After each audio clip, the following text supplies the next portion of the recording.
So I've learned some words in Arabic.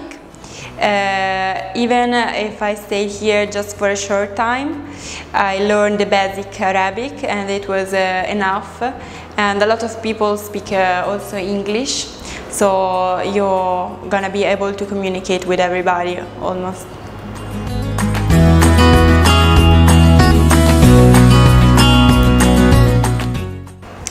Merhaba, أنا اسمي غراتيا، أنا من إيطاليا، شكراً.